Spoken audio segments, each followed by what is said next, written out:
அதுபோல் திருவண்ணாமலை பார்த்திங்கன்னா மகாதீபம் மட்டும்தான் ரொம்ப பிரமாதமாக நடக்கக்கூடிய ஒரு திருவிழா.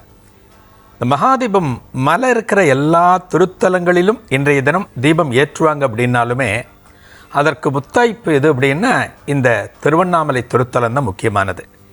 அதற்கு என்ன காரணம்? புராணத்திலே அதற்கான விளக்கம். அதாவது இறைவன் ஜோதி ஸ்வரூபமாக காட்சி கொடுத்தார்.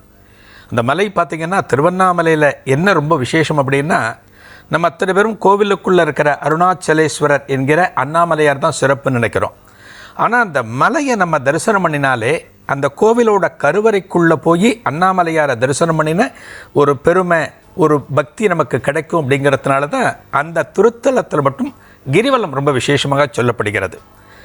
எந்த தினத்தில் அந்த அண்ணாமலையார் ஜோதி ஸ்வரூபமாக பிரம்மனுக்கும் மகாவிஷ்ணுவுக்கும் காட்சி கொடுத்தாரோ அந்த மலை தான் இன்றைக்கு நாம் தரிசிக்கக்கூடிய அண்ணாமலை.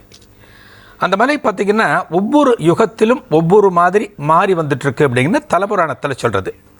ஆரம்ப காலத்தில் அக்னி மலையாக, அதாவது பகவான் அக்னி ஸ்வரூபமாக காட்சி கொடுத்த காரணத்தினால கிருதயுகத்தில் அக்னி ஸ்வரூபத்திலையும், அதற்கத்து பார்த்திங்கன்னா மாணிக்கமலை, தாமிரமலை அப்படின்னு பார்த்து இந்த காலத்தில் அதாவது கலியுகத்தில் நம்ம கல்மலையாக தரிசனம் பண்ணுறோம். உலகத்தில் எந்த ஒரு திருத்தலத்திற்கும் இல்லாத சிறப்பு, ஒரு சிறப்பு இல்லை, நிறைய சிறப்புகள் அருணாச்சலத்திற்கு உண்டு. அதை தான் நம்ம இன்றைக்கி பார்க்க போகிறோம். இன்றைக்கி இங்கே என்ன ஒரு பெரிய விசேஷம் அப்படின்னா, நீங்கள் பல கோவில்களில், சிவன் கோவில்களில் பார்த்தீங்கன்னா அது சுயம்பு திருமேனின்னு சொல்லுவாங்க. இந்த லிங்கம் சுயம்புனா தானாக உருவாதல், அதாவது ஒரு சிற்பி ஒளி வச்சு செதுக்காமல் தானாக உருவாகுதல். அது நிறைய திருத்தலங்களில் நிறைய இந்த சிவலிங்கத்தை நம்ம தரிசனம் பண்ண முடியும். அந்த சிவலிங்கம் சுயம்பு லிங்கத்தில் இந்த பிரபஞ்சத்திலேயே மிகப்பெரிய சிவலிங்கம் எது அப்படின்னா இந்த மலை தான் பிரபஞ்சத்திலேயே மிகப்பெரிய சிவலிங்கம். அந்த சிவலிங்கத்தை நம்ம எல்லாரும் போய் தரிசனம் பண்ண முடியாது.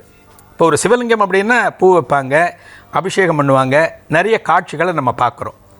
இந்த அக்னி அப்படியே ஒரு சுரூபமாக சிவலிங்கமாக காட்சி கொடுக்குற போது நமக்கு இன்றைக்கி திருவண்ணாமலை கிடைச்சதுக்கு காரணம் யாருன்னா பிரம்மதேவனும் மகாவிஷ்ணுவும் தான் காரணம். அவங்க ரெண்டு பேரும் கேட்குறாங்க சிவபெருமான் கிட்ட, நாங்கள் ஜோதி ஸ்வரூபமாக தரிசனம் பண்ணுறோம், ஆனால் அடுத்தடுத்து வரக்கூடிய யுகங்களில் எல்லாரும் தரிசனம் பண்ணணும், இவ்வளோ பெரிய சிவலிங்கத்தை யாரும் தரிசனம் பண்ண முடியாது, அதனால் ஒரு சின்ன சைஸ், இன்றைக்கி மினியேச்சர் நம்ம சொல்கிறோம் பார்த்தீங்களா, அந்த காலத்தில் பாருங்கள் எத்தனையோ யுகங்களுக்கு முன்னால் அந்த பிரம்மனும் மகாவிஷ்ணுவும் ஒரு மினியேச்சர் மாதிரி ஒரு சின்ன சிவலிங்கமாக நீ தோன்றணும், அதை பக்தர்கள் வரும் காலத்தில் வரும் யுகங்களில் தரிசனம் பண்ணணும் அப்படின்னு கேட்டதற்கிணங்கத்தான் இன்றைக்கி திருவண்ணாமலை கோவிலில் இருக்கிற அந்த சுயம்பு திருமேனியை நம்ம தரிசனம் பண்ணுறோம்.